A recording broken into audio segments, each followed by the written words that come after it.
Hi everyone, and welcome to my Wednesday Live at 5, where every week I'm bringing you an exciting new community champion. And it's great to have these amazing people who work alongside supermums.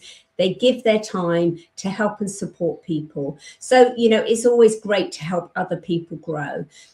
And today we're going to be exploring one of the more specialised areas of Salesforce, Revenue Cloud. And whilst also hearing about this incredible story.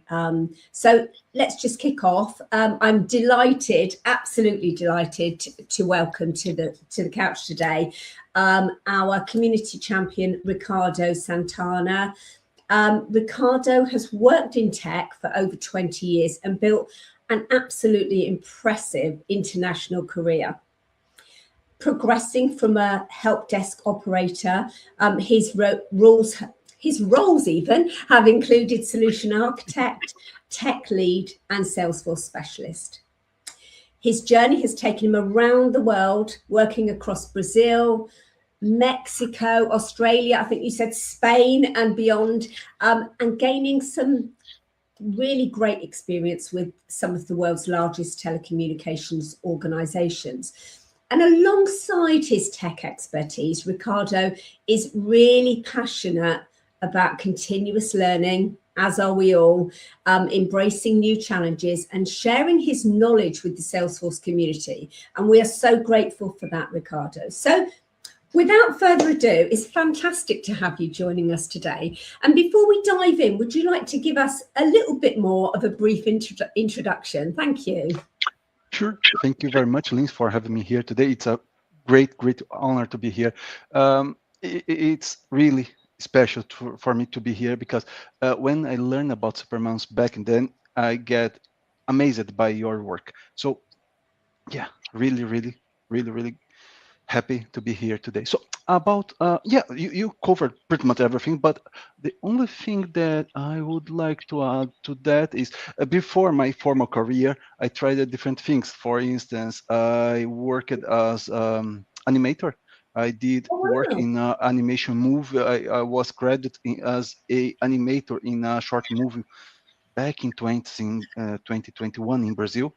And then I realized that, even being able to do different things, my thing is tech. So that's the reason pretty much why I dived into tech, because I feel completed when I'm working with IT. And apart from that, you cover everything, Lynn. Great. And just to touch on this movie, can we see it anywhere? I think it is still available on LinkedIn. Oh, LinkedIn, so sorry. Oh, my stars. On YouTube. Oh, I can try to find the link and give that to you later, but it will be in Portuguese. It'd just be good to see what you've done. I mean, it's always great to see, what you've done before. But, taking this back to the beginning of the tech side of it, you started your career in IT over 20 years ago. I know that you told me that. But what first sparked your interest in technology? All right, that's a great question. See, pretty much, it was back when I started work. It was back in 2022. That was my first formal work for Long job. time ago. Yeah, and even I was not exactly into tech at that point. Technology was all around at that point. I mean, you could not buy anything without a credit card, without having an account somewhere. At the job, you had to have an email account, SIP phone at your desk. So everything was move to IT/tech back when I started working. And with that, the problems related with the transition was also rising, right? And what sparked my interest in IT was back on a particular day when I learned how to solve an Outlook issue. So back I was in I was working at help desk at that time, but I was not responsible for everything. I was pretty much doing repair, hardware repair. But one day I was working this new station, and my Outlook account was not syncing. I could not read my emails. So I spent, I would say, 2 to 3 hours to figure it out what was wrong in the configuration and fix that by myself. And that was on a point in time where we haven't Google was there, but was not that good. Uh, Things like Chat GPT was not available, so it was a very raw troubleshooting skill, that mentality, if you prefer, that I found in myself. How to identify what is wrong in something that you are not completely aware how it works. So when I figured it out, I was able to do that. I said, yeah, you know what? I think I would like to work with that. I think I want to make a career out of this. Yeah, and I think you're so right. I mean, how times have changed. It's just incredible when you look back, isn't it? And you think 20 years ago, how tech looked then to how it looks now. I mean, it's a completely different world. It's almost like the world's been picked up and turned upside down sometimes, I think. But when you say about being on the help desk, it just might be interesting for our viewers to understand what actual that one pivotal moment, when you're looking back over your career, and everyone has turning points, but I spoke to a lady last week and she was saying it's just that one moment, and I think we all have that one moment. So what is your biggest turning point or turning points? Well, the first turning point was still during my days at help desk, when I learned that IT could, when I realized that IT was changing the world. So I thought to myself, well, I believe I want to be with the guys that are changing the world. So that was my first turning point. I invest a lot of time, effort, and money to train and learn IT from that point onwards. Then back in 2015, when I joined BSS OSS company, I realized that careers could take you everywhere in the world. So that was a second turn point. And the third one, it was kind of recent, to be honest, was back in 2024, when my mentor told me, yeah, there are more than black and white. Problems are not always black and white. You must to explore the gray areas, understand what's possible in the realm of possibilities. I mean, you can consider, you must consider everything before taking a decision. And these 3 moments molded my career. The last one is still molding. I mean, I'm still adjusting this different mindset of not seeing things in black and white, but in a spectrum of gray, and move myself into this gray area comfortably. I think you're so right with that. I mean, we all know that you never stop learning. I think continuous learning is so important, isn't it? And something you just mentioned there is, about something that I said at the beginning, where your career's taken you across several different countries. I mean, how would you say that international experiences have maybe shaped your career and your person? Sorry, your career professionally and your life personally. Sorry, I just I went off track then. No worries at all. So, well, languages. From the professional side, I would say languages. The very fact that we are having this conversation in English, it's a proof that I had to learn a second language, and the fact that I can have this conversation in Spanish is another fact that proves that language comes with an international career. Or I don't know if the language came first or the international career come first, but they definitely they walk in the same direction. So yeah, professionally being able to communicate in different languages is the most evident aspect of this exposure I had. Even when I was living in Brazil, I had to learn pretty much at the same time Spanish and Portuguese, Spanish and English to work because the kind of organization I was working for. And again, that helped me to have a broader vision of the world. And personally, I learned to, and that's the most fantastic part, I would say, that helped me to understand that what people are in trying to let me rephrase that. Personally, that helped me to understand what people mean and not only what they are saying. Because English is my second language, it will be the second language for a lot of people that I worked with and I do business with. So sometimes I need to understand what they are trying to say to me and not exactly listen to the words they are using. So that, that made me more sympathetic with people all around the world because I try to understand them. Honestly, I will try to do my best to understand what they are trying to say to me. And again, I love that. I mean, I think it's, it's testament to you, that you've taken everything on board. I mean, how amazing that you changed your career. You've upskilled yourself in that, and you've learned new languages. I mean, that's just real inspirational, I think. And we talk about this lifelong learning, and again, it's every day's a school day, as we often say. Isn't it just? But what motivated you really? What's kept you motivated to keep on learning and keep upskilling and developing yourself? Curiosity. Most of the time, it's just curiosity. And language is one of those things that you never stop learning. Just other day, I was reading something. I saw 2 or 3 words that I never seen before. Well, all right, let's get the dictionary and learn something new today. And that's pretty much with the same with the technology. Talking about Salesforce, 3 times a year, Salesforce will roll out something new. So yeah, you need to keep learning. Otherwise, you will get rusty really fast in this market.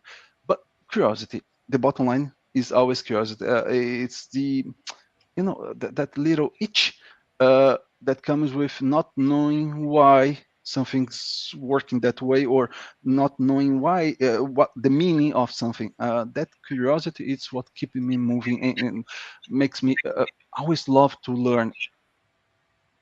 And that really resonates, because I think, we're all the same. I'm sure we're all the same, that, something happens and we want to know the logic behind why it happened so that we can understand it for next time, for sure. But, I mean, your story is great. I mean, I'm sure everyone listening just wants to continually listen to your story. But I would be interested to know about your niche. So your niche, you specialize in Revenue Cloud. And that's an area that probably a lot of people would have heard of, but maybe wouldn't fully understand. So for someone completely new to Salesforce, completely new, how would you explain Revenue Cloud? That's a great question. And let me start oversimplifying that. Imagine any website that you can buy something. You will see a small basket there where you can put your products. That basket is powered by some sort of Revenue Cloud or CPQ at the end of the day. So that little basket that allows you to choose products, choose, for instance, color, size. Think about a shirt. You can, some websites let you choose a shirt, size, color, fabric sometimes, and they will make sure that they can charge you and deliver that product, that shirt to you at your residence. That's pretty much what Revenue Cloud, let's use the Salesforce terminology here. That's pretty much what Revenue Cloud Advanced enable business to do. Get the customer to choose what they want and deliver what they choose to their wherever they choose to receive that product or services. But that's the oversimplification. Revenue Cloud is a little bit more, as a concept, it's a little bit it has more layers. The first layer would be the product catalog. So we can model different kinds of products. For instance, shirts. We can model shirts in Revenue Cloud. And by modeling, I mean, we can define the type of shirts, all the colors we are able to provide, all the sizes we are able to provide, in all the places we are able to deliver. And of course, how much we will charge per size, different colors may have different prices. So catalogs will capture all that complexity. Then we have a piece called CPQ.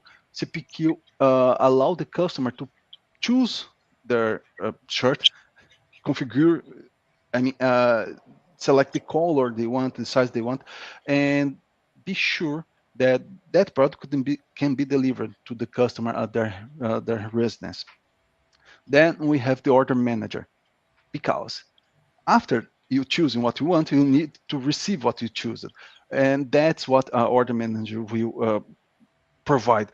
Will pick your selection, your quote in this moment, convert that in an order, and make sure that order will be delivered for you. Then we have the billing side of the things that will charge you and make sure that your payment go through all the way from your bank account to the company's bank account. And at the end of the day, we have the inventory that will remember what you have to choose, and we'll keep that in a record. When we come back, the store will know what you have choose, and after that can give you better recommendations for future purchases. So that is what Revenue Cloud Advanced do. Just a note here. Revenue Cloud Advanced is one of the products Salesforce has today that fits in the niche of revenue. The other would be industries CPQ, and there is still something called Salesforce CPQ. It's the end of the life, but nevertheless, some customers still have those around. So these three different incarnations of Revenue Cloud are available at Salesforce these days. And again, I love the way you've described that, and that really makes perfect sense. So thank you for that. And I'm sure that those of you that are watching today that didn't know exactly what Revenue Cloud did. It's great to hear that. So thank you. And I suppose, that would lead on to what types of businesses would benefit from Revenue Cloud. Pretty much everyone. Every business can use. What I see more commonly is the B2B business companies that works in a business to business model, because normally those orders are more complex. Imagine, for instance, a factory that is building complex machinery.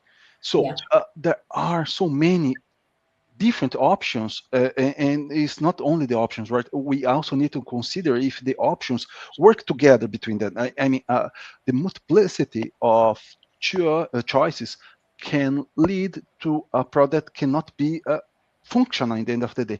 So CPQ also is capable to ensure that every selection made by a customer will be, in the end of the day, a functional product, and will charge correctly the customer based on their choices. So business to business normally have a great advantage of implement revenue in some sense of form. But when we look at, for instance, retail, the business, the B2C also get benefits from revenue, any of revenue incarnations, because we can give the customer the opportunity to select a vast range of products, and CPQ and other components will ensure that wherever the customer choose will be delivered to them in a timely manner, and they will be charged only by what they have chosen. Great. And again, it's great to see what goes on behind the scenes. So thank you for that. So for someone that is really interested in what you're saying, and I'm sure everyone watching is going to be interested in what you're saying, but if they wanted to start specialising in Revenue Cloud, is there any prerequisites? Is this something that you would recommend that, you know, what knowledge and experience would they have to go into Revenue Cloud? Right, great question. Revenue Cloud is a specialization. Okay, now let me call that by the more generic name. The sales journey is a specialization on top of Salesforce. So you need to know the basics of Sales Cloud. So knowing Sales Cloud is a must, because opportunities, quotes, leads, accounts, all of these are part of the Sales Cloud. When we talk about the sales journey, we are moving a level above that, and we will always be consumed and interacting with Sales Cloud. It is possible to jump ahead and start on Revenue Cloud. It is. I did that. But I don't recommend, because you will need to learn the revenue side and the sales side at the same time. So, and talk about disciplines here. Here we are talking about the sales journey, but in the sales side we are talking about sales funnel. So these are complementary disciplines, but they are different. So trying to take both, learn both at the same time is a little too much. So my recommendation is always start first from the Sales Cloud, understand what Sales Cloud does, and then move to Revenue Cloud. Yeah, and you know what? It's something that I say to people in my conversations. Obviously, at Supermums, we offer training in Salesforce administration, and that is a great place to start.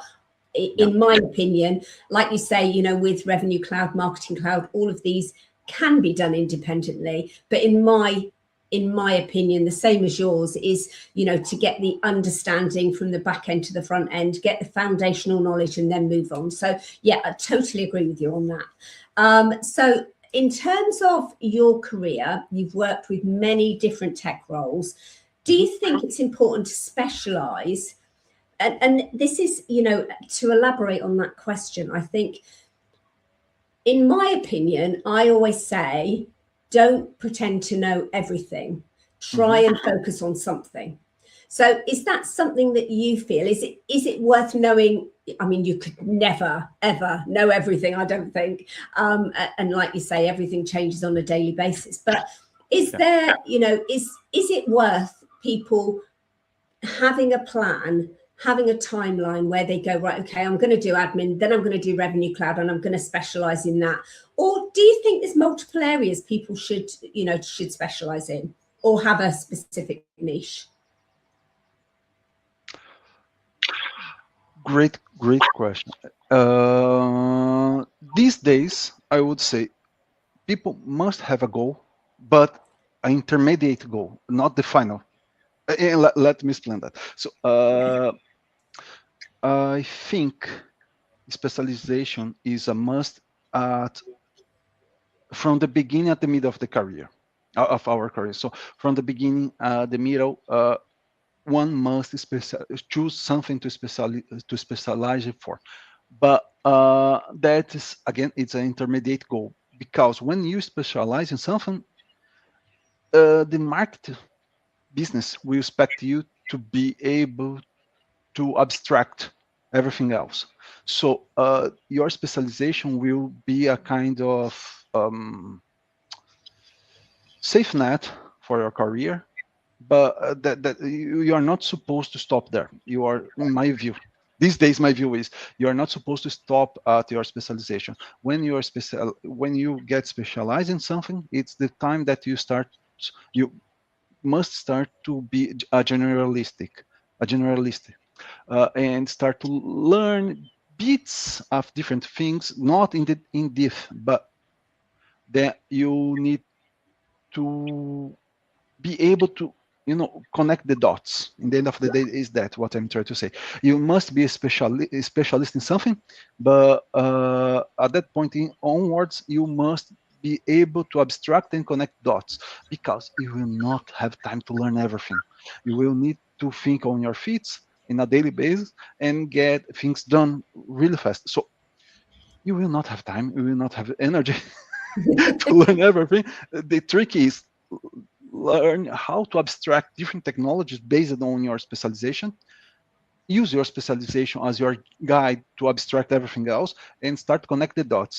And when you start doing that, you will see that you unlock your capacity to deal with different technologies, with different products in a timely manner. And that's what I think this, and again, that's what I think today. If you asked me the same question maybe 5 years ago, I would give you, probably I would give you a different answer. But today, my honest answer is specialize until your middle of career and then be generalistic.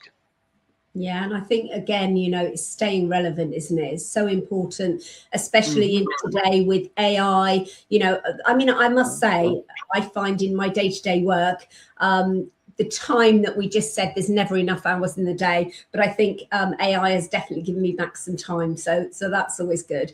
But just looking back at your career from the start, I know it's a long time ago, so you've got to remember, but is there something that you wish someone had told you back 20 years ago before you started your career?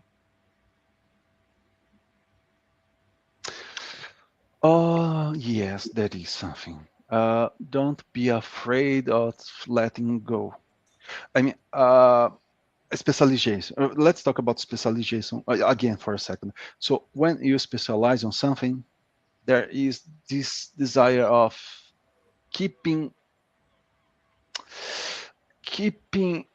working or keeping doing, or you don't want to let that go because it took you so much effort and time, and you are finally got something, for instance, certification or a role or a career or whatever, and it's painful just thinking of letting that go. It's painful, but when you realize that everything is in a transitory state, especially when we talk about tech, everything is kind of transitory.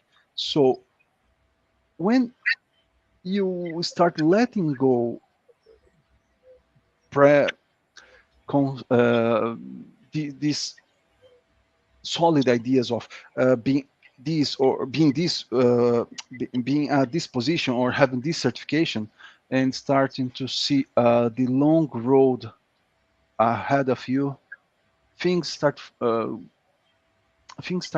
fluid better, and things will flow better. And that's what I would like to have heard when I start my career, because I spent so many years working with Linux, and I would say for 10 years I was afraid of letting Linux go because I specialize in that thing. I got certifications on that thing, and I thought that I would be working with Linux until this very day.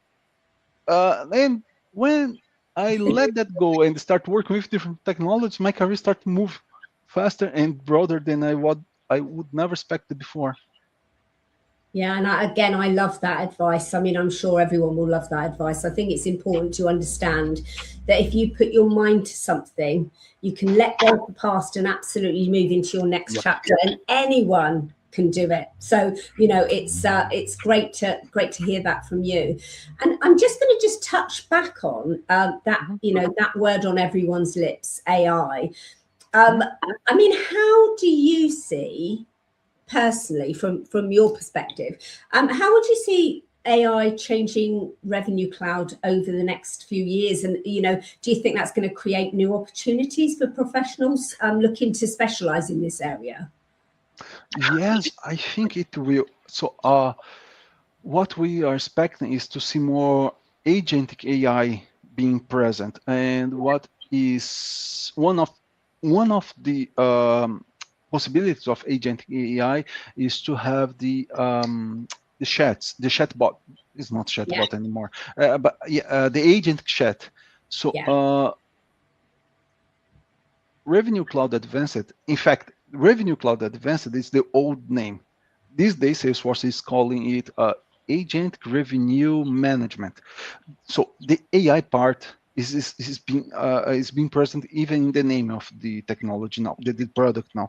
So what I expect to see is in the next few rollouts is I expect to see more agentic bots being being used to interact with customers, so Mhm. that we change how we can provide services. Uh, these days, we expect a human operator to be using Revenue Cloud Advanced to sell. In the near future, probably we will see agents doing that. So there is a great opportunity for anyone enter in this niche now, because we will need to do lots of rollouts of this new technology. There will be a lot, I expect, see a lot of training and agent preparations. So these are the two biggest things I expect to see. And honestly, anyone interested in AI and Revenue Cloud will find out in the near future a very promising field to be explored. Yeah, I think, I speak to people a lot that are concerned over, what's going to happen to my role. But I see the future of humans and AI working in harmony. I think it's, Mhm. in my opinion, it's the time to be involved. Absolutely. There's something exciting happening every single day. So, I'm with you on that. But Yeah. listen, let's just get down a little bit on Ricardo. Mhm. Obviously we talk every day about our job titles and what we do and how important it is to do work, but it's really important to understand a little bit about you. And I know that looking through your LinkedIn profile, I saw that you mentioned you liked reading, you liked getting back to the gym, painting 3D models. I mean, what does your outside of work look like? Well, I read a lot. I really, really love to read. So you will find me reading pretty much everything, from comic books to classics.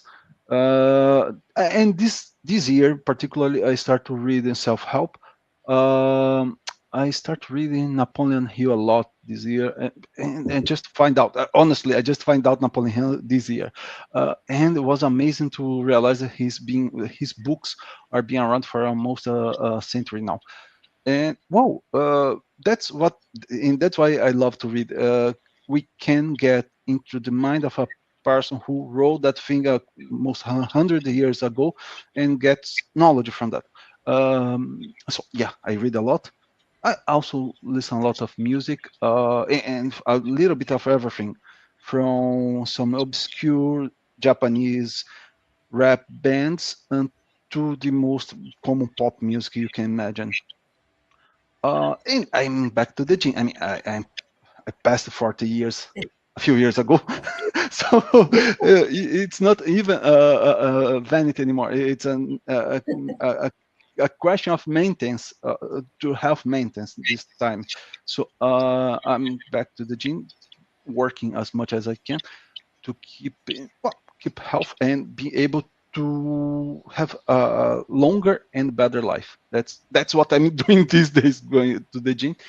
And you see, my wife bought this 3D print the other day, other month, and she started to print those. She started to print some models, and I look at that and I remember, yeah, I used it to like to painting. As I mentioned in the beginning, I work as an animator, and part of the job was painting. And I remember that, well, I like to do that back then. Let me see if I still can do that. And yeah, I'm still able. So now uh, not, it's a little bit more than a pastime activity. It's more a hobby these days.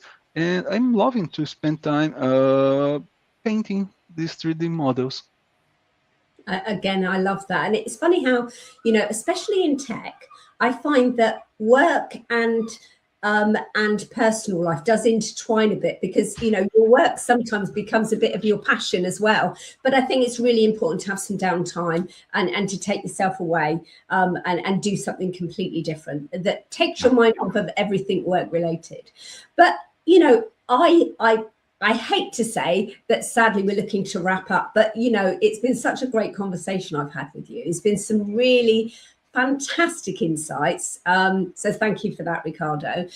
But I always like to finish with one final question, and that is, if you could give one piece of advice to someone hoping to build a long, successful career in Salesforce, what would that one piece of advice be? Well, just get started.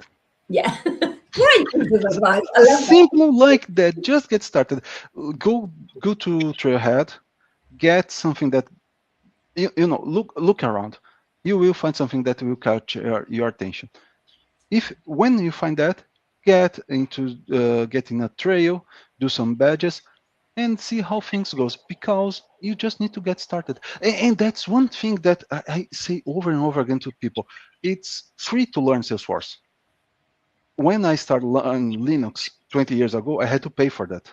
Yeah. Today, you can learn Salesforce from your mobile for free. It's a huge advantage that we didn't have 20 years ago. Use that. Just get started. Absolutely. Honestly, just get started. You see that everything will you will get moving after you get started. Brilliant. That's great advice. Thank you for that. So, you know, as I said, it's been absolutely amazing hearing about Revenue Cloud, understanding a little bit more about how people use it and you know, and who uses it.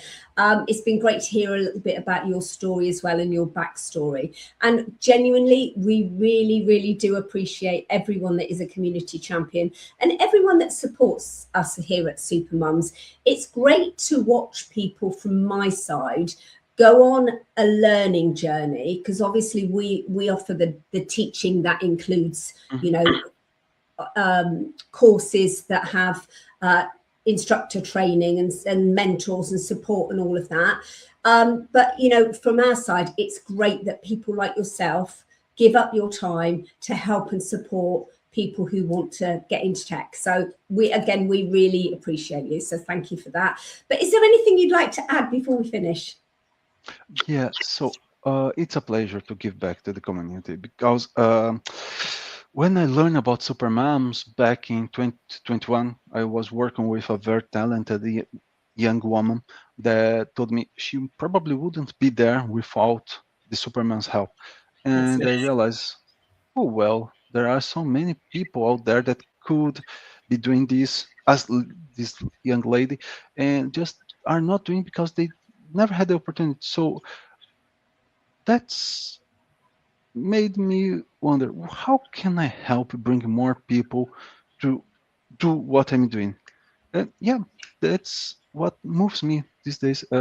Give back to the community, and Superman's been fantastic on that, on my opinion. Thank you, Ricardo. And once again, thank you so much for joining us for my Wednesday Live and 5.